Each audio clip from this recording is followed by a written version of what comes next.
special use in minor. What's that? And special use permit And- in minor. And a minor.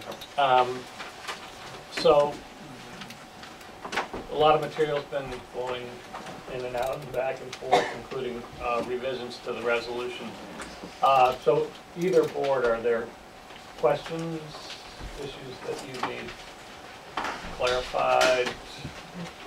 I think you got a report dated today on from It's either the architect veterans, and it's engineer. either The one over there? Yeah, we'll put it over here. So the board, any questions? Yeah, I have Go ahead, Brian. a couple of questions on this is the fire, Right. or RAN thing rather than IRAN, sorry. IRAN. Okay. Mr. Chairman, briefly, could I just introduce Doug Nadeau, who's the author of the report? He's Oh. here today.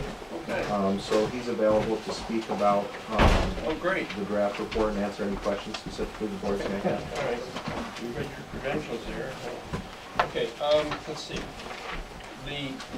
On page 3, in the third paragraph down, it says, I'll read from the top. Ginsberg has proposed a water storage tank greater than 360,000 gallons.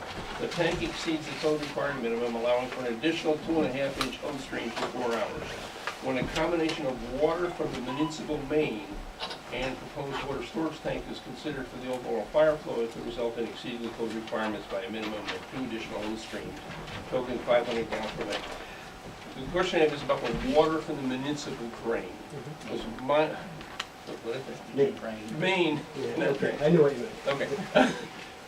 My understanding is the firemen can't really hook into the hydrants of the Commerce Park because to do so in a short period of time caused the low pressure alarms to go off in Whittier. So how much of this were you accounting for coming from the municipal main? The answer is 0. 0, okay. So, but the reason I put it in there, because if in the future you have any enhancements to your water supply system, that will be in addition to the 3 times the amount of water supply you have now that's required by the code. Okay. So you right now have already, the way that Ginsberg is proposed putting in the tank, Just the tank itself? it has 3 times what the minimum requirement is. Okay, I just wanted to get a But no, clarification on none that. of that wasn't included. Okay. And then on the next page, under the characteristic fire scenario, the line, about 4th line down under that heading, it has been proposed that these areas shall be protected with an electric fire detection system. Is that part of the plan? Because when I hear it has been proposed, that terminology just wasn't clear that it's really part of the site plan. The answer is yes. Okay. It's been told to me that it will be included. Yep. It's not required by code, so it's a step above and beyond what the minimum requirements of code are. Okay. That's the only two questions I had. Is that about the fire? Well, we just picked that, so it has an example. No, but there's About anything? On anything else? Yeah, Okay, there's other. I have a few questions. And again, it harks back to what Brian was alluding to, which is the inadequate water pressure in the system, the county system, feeding the entire park and Whittier. And I would like to ask Ray, it seems to me in the answers that I've gotten and some of the questions I've had in the email, say that this project during construction and after completion will have no adverse effect on the water pressure to the current structures, including Whittier Nursing Home, all of which are reported to have inadequate pressure in the county system. So the fact that they have this great big tank is going to obviate any. Will not have any impact with respect to the existing system, because the existing water system, just so you understand, the existing water system has adequate pressure for the average daily flows associated with the Commerce Park, including Whittier, including the Ginsberg daily average flow for its use for its toilets and other facilities. The issue pertains to the fire suppression system. And again, that's why Ginsberg has and continues to have the fire tank, as well as the fire suppression, including the pumping facilities to provide the adequate storage and water volume for their particular project. And that tank is on site, and that's specifically for their project. Okay, got it. Terrific. Another question I had to do with the conditions. Condition H. This is about the noise, and I understand now that the standard of noise maximum is 58 decibels, but that does not apply during the mining or construction phase. It is once everything is in operation. But given that the construction may go on for at least 10 years, could we make it mandatory that the noise buffering measures proposed to shield the nearest neighbor from noise be completed, say, within the first 6 months of phase one work, or early on in the process is what I would like a guarantee that the berm and the landscaping that was meant to buffer the noise. And I see blank faces. Nobody remembers that? No, I do remember that. Yeah, we do have those elements in there. Oh, okay. As part of it, in terms of it. And your point is you want to stage that to make sure that. I want to make sure that Early on. that is done early on, because this is a process that's going to go on for a long time. And the neighbors are going to have to put up with a certain amount of noise. But Right.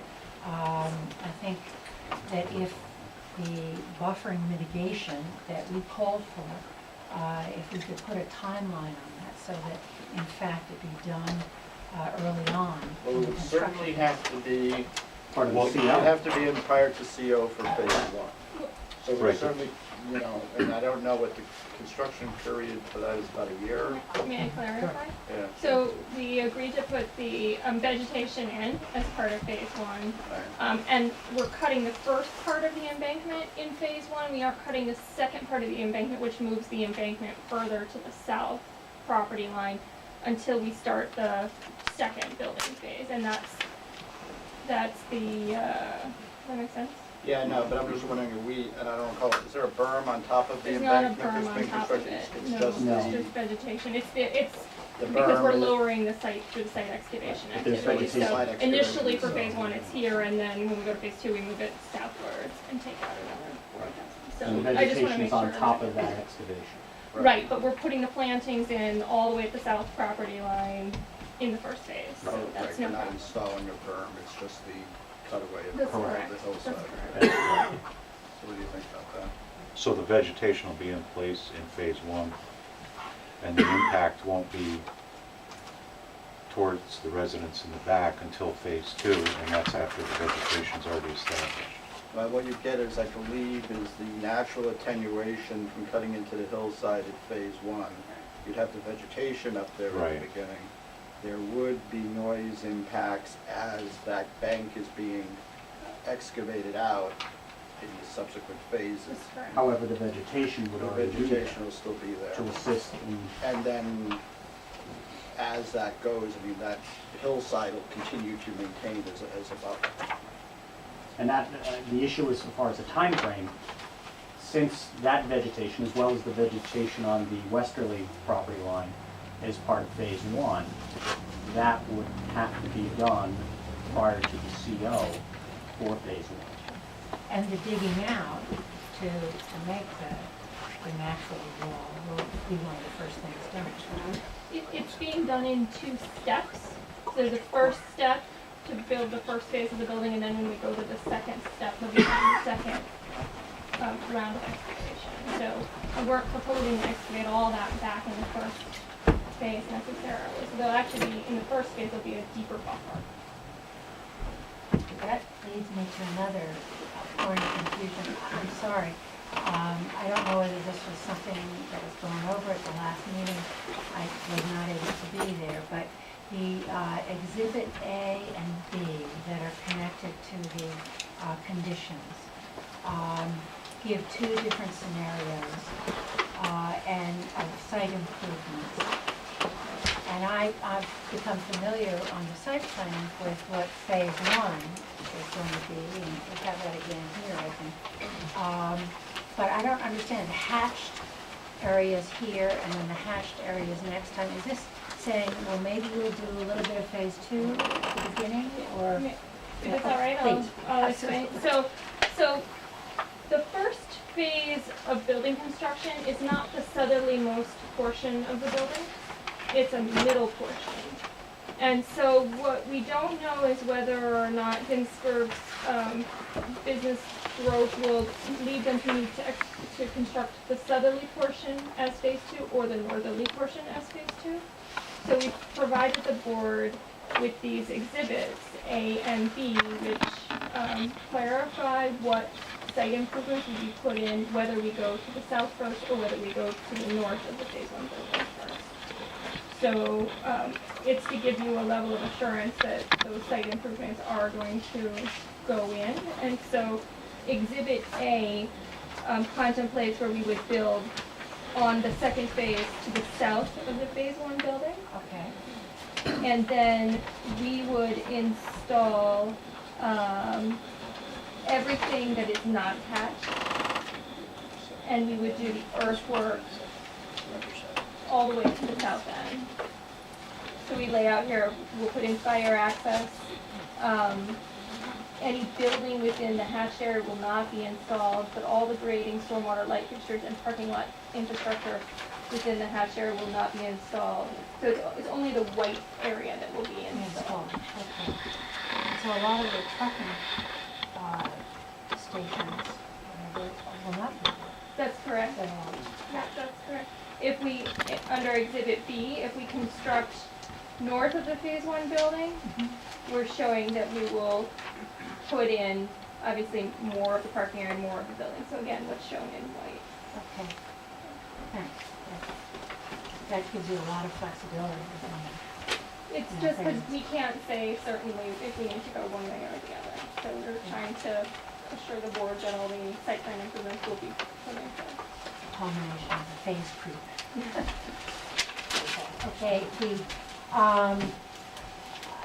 another question I had was that in one of the emails, somebody mentioned that the lighting plans had been changed. And what are the changes in the lighting plan? I think you misunderstood my email. There was a confusion in terms of the list of the sheets that we were referring to, Okay. and we've gone through that. I've actually got a revised resolution from you from the one I sent on Friday. The only changes in it is we clarified which sheets are applied, we have some sheet numbers in there that were. Yeah, that was. That was right. That was the email that I sent out indicating that some of the previous drawings had been superseded. So they were no longer part of the actual list, and so I was directing Jeff to actually take those out of the table. I had a choice either to go through all of those or to have something to eat before I came, so I chose testing. Good choice. I mean, it was a little late. Anyway, okay, my next question was about the timing of the permits. And number M, condition M, seems to say that the site plan and the special exception approvals will never time out. However, earlier on, we had an agreement that all the phases will be complete within 10 years. We're talking about M? Yeah, M. And has a 10-year period. Does it? Well, maybe that's the latest one. No, it's on there. I just missed it. Yeah. On page 8, about the fourth line down, third line down. This is the plan. This is not the plan. Jeff, do you have copies of the final? Okay. Resolution? Yeah.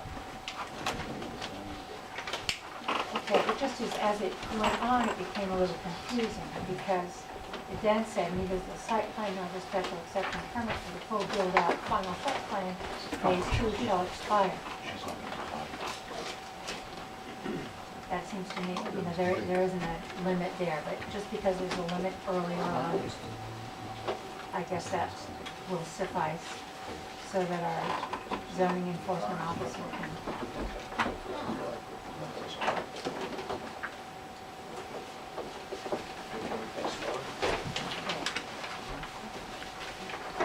that's it for the moment, while I digest it.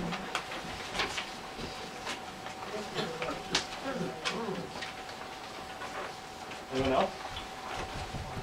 Aaron? I have a question about the DOT, the entrance to the site.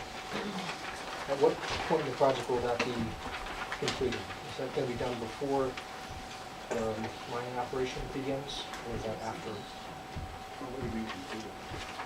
Final, is the final, all the final elements?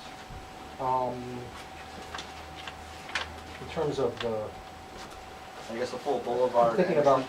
about all the trucks that have to pull in and out. It's very similar to the traffic load during normal operations. So at what point are they going to complete the entrance? So maybe that doesn't have to be paved, but when is the structure going to be there for them to allow trucks to enter and exit the site? Well, the entrance is, got to be completed by, for CO phase 1, for DOT to release it. And the entrance is basically the same from 1 to 2. Except in phase 2, there's added roadways outside the DOT right-of-way. I'm interested about during the mining operation. So when construction begins and they start to remove material from the site, when will the entrance be modified so that it would support the truck traffic as we envision? So for construction, we've applied to DOT for a temporary construction entrance, which is separate than an entrance plan for the permanent construction. And the specific reason for that is because we are donating some land to DOT to allow them to manage drainage structures, et cetera, when we actually build the entrance. And so that process has a much longer time frame than the construction activities. So their suggestion was to apply for a temporary entrance permit for construction. And that design is just simply, a 2-lane, anti-tracking pad so that we don't have any debris coming out onto the road. And as far as dimensions on it, it just contemplates 2-way traffic in and out. But that's shown on your SWIP plan, right? Correct. Does that include the deceleration lane on the south side It of does 66? not, no. All of that has to go in once they give us the permit for the permanent construction entrance. That's shown in our plan, or permit for our permanent construction entrance, or permanent entrance, I'm sorry.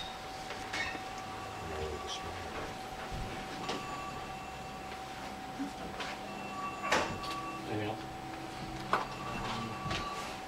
Question for Jeff. Okay. The resolution, section H, I think we know about this earlier today. Yeah. The addition of the word sustained. Yeah. I'm Do my not, best to explain that with the help of the engineer. I just want to make sure that I understand what that may or may not capture. It seems like it takes something that was pretty straightforward. It loosens up the wording in that section quite a bit. Maybe I don't understand exactly what it means. Which section are you talking about? Section H. The question is that we put in, we've limited their operations to 58 decibels as measured in the southern property line, which is the closest sensory receptor. And sustained was put in there because 58 dBA, you could have a violation when, literally, something gets struck as a hammer or one door gets closed that can make a noise. It's sort of an instantaneous event. Again, I'll let the engineers try and correct me when I do better. But when you're measuring noise, You're absolutely right. When you're measuring noise, there is instantaneous noise and there's sustained noise. And as Jeff had indicated, hammers, if a vehicle were to backfire, that's an example of an instantaneous noise event. And so what we're more interested is the sustained type of noise that is over a longer period of time rather than just an instantaneous. how that's often measured, and I've seen it, is in functions of like L90 or L10, which is a noise level that is exceeded 90% of the time or 10% of the time, or anything between.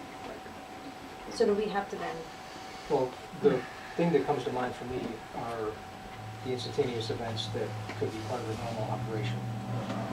Slamming doors, noise associated with repair of the trucks. I don't know what the dB of a backup beacon is. Just what does sustained mean is the question that I have. That's, Sustained, I think it's a fair question. I think sustained is something that is happening at a regular occurrence in a fairly defined period of time. So for instance, they're operating maintenance in the garage, and they've left the doors open, and they're working on it, and it's grinding down, and it's grinding 30 seconds later, or a couple minutes later, so that is sustained. That would be a violation. And in terms of anything else, is then you'd have the building inspector going out there with a sound meter, and he'd sit there and he'd say, you know, this isn't just a one-time occurrence kind of thing. I was out there and it's happening fairly regularly, and it's obviously a nuisance and any violation. Could you also, Jeff, describe a system that you have that could take noise readings over time and Yeah, and that's something that, I don't think any town independently has the means to do that. You'd hire a sound engineer, you're putting up like a 24-hour noise monitor at that point that creates a printout that measures the Actually creates a peaks and log. values Yeah, over it actually time. creates a log over a period of time, and it calculates. Again, the LEQ, which is, again, over extended period of time, the L90, the L10, the max, which would be the max instantaneous noise event that occurred. So it does all of that. could we ask that the applicant do that once a year or once every 2 years? Well, I'm not sure that would do it too much, is that they do it, they could address their operations and for it. Having a DBA like we've had it here, I think is a fairly common way of doing it. It gives you the means of, enforcing it and seeing what's there. Like I said, it could be monitored pretty easily with a sound monitor from the code enforcement officer, for the town engineers would have that ability. A bigger deal, you'd get a more in-depth monitoring regime in place, but it's, Not going to be necessary. I haven't seen it for something like this. They usually don't do that. Yeah, the ability is there to do that in the future, that if the town were to get phone calls, notices from the public, and if perhaps after an investigation by the code enforcement officer that it was determined that perhaps he felt that there may or may not be a violation, but just to clear the record, at that point, then a short-term study could be done, renting of a unit, and then taking the measurements, and you would have that in the record in case you were then going to pursue the violation.